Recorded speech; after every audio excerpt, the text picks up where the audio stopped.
জানেন এই গণঅভ্যুত্থানের যে এক দফা ছিল সেই এক দফা ছিল স্বৈরাচারী শেখ হাসিনার পতন এবং ফ্যাসিবাদী ব্যবস্থার বিলোপ।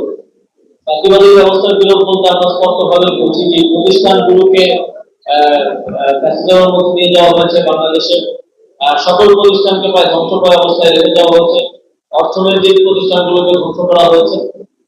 সেই জায়গা থেকে এক দফার বাস্তবায়ন হিসেবে আমরা মনে করি সংস্কার কার্যক্রম অত্যন্ত গুরুত্বপূর্ণ এবং শুধুমাত্র একটা নির্বাচন কিংবা ভোটের জন্য এত মানুষ জীবন দেয় নাই। প্রায় 200 শতাধিক আমরা ধারণা করছি আমাদের শহীদ দেখে 20,000-এর বেশি আহত এবং শহীদ পরিবার এবং আমাদের আহতরাও সংস্কারের কথা বলছে।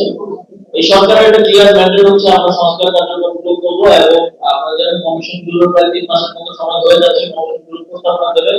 তারপর আমরা যারা স্টেক হোল্ডার আছে তাদের সাথে কনসালটেশনের ভিত্তিতে সংস্কার কার্যক্রম বাস্তবায়ন করে একটা ইলেকশনে ফিরে যাবে। এছাড়াও একটা কথা বলতে চাই যে বিগত সময়গুলোতে উত্তরবঙ্গ বছর শেষের খুশি নগদে হবে বেশি। নগদ পেমেন্টে নির্দিষ্ট ক্যাটাগরির কেনাকাটায় 300 টাকা পর্যন্ত ক্যাশব্যাক।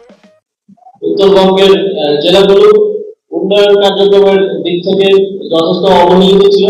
আমরা বিভিন্ন প্রকল্প যখন দেখি, প্রকল্প যখন রিভিউ মিটিং করি তখন আমরা দেখি যে উন্নয়ন কার্যক্রম কিছু জায়গায় সীমাবদ্ধ ছিল। দেশের বিভিন্ন অঞ্চল বিশেষ করে উত্তরবঙ্গ অবহেলিত এবং বঞ্চিত ছিল।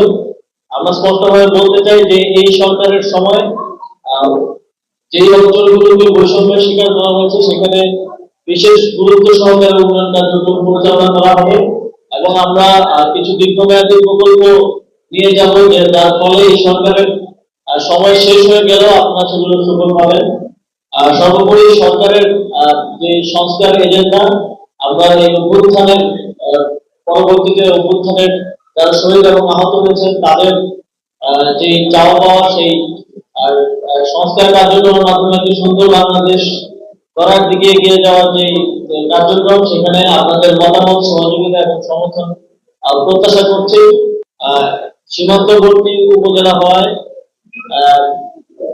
এখানকার অবকাঠামোগত উন্নয়ন কার্যক্রম যথেষ্ট পিছিয়ে আছে। আমরা স্থানীয় সরকার পরিবহন ও সমবায় মন্ত্রণালয় থেকে যে ন্যাশনাল স্ট্যান্ডার্ডে এখন আছে প্রায় 40% আমাদের পাকা রাস্তা আছে সারা দেশে, কিন্তু বালিয়াডাঙ্গিতে 31%। আর বালিয়াডাঙ্গি উপজেলাকে যাতে খুব দ্রুত ন্যাশনাল স্ট্যান্ডার্ডের সমপরিমাণে নিয়ে যাওয়া যায় সেই বিষয়টি নিয়ে আমরা কাজ করবো। এছাড়াও শিক্ষার হার বৃদ্ধির জন্য বিভিন্ন স্কুলের ভবন নির্মাণ সহ স্কুলের